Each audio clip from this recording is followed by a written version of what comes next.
today's world, if we think about how we're screwing these kids up, anytime they face a little difficulty, what do? We send them to an easier place to succeed. I had to grind my freshman year, my sophomore year, my third year, to even get a chance to play in my fourth year.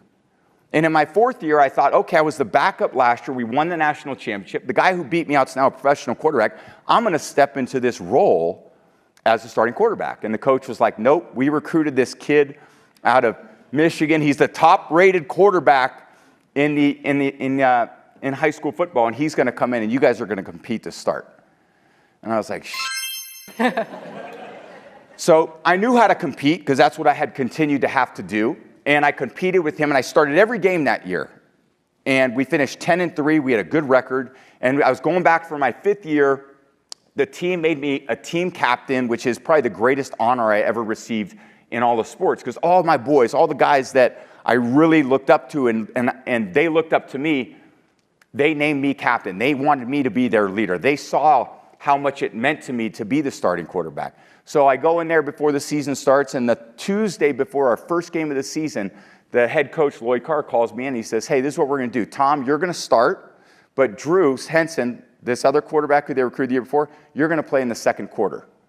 And then I'm going to determine who's the quarterback in the third and fourth quarter by who plays well in the second quarter.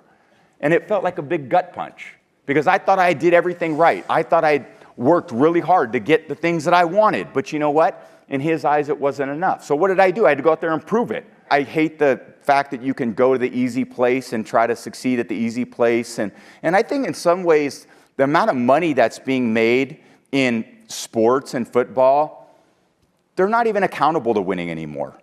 The clubs make so much money. I know people that just, hey, man, I made money. We're doing good. We did win the Super Bowl. Did you see how much money we made? And that's a different part of sports. You know, there's so much money for players. These kids now are getting paid in college.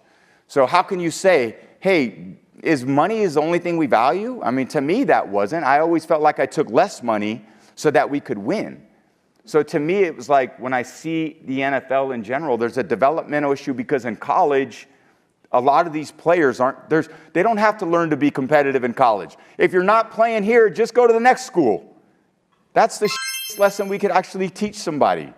You got to find ways to dig deep because the reality of your business and your career is overcoming adversity.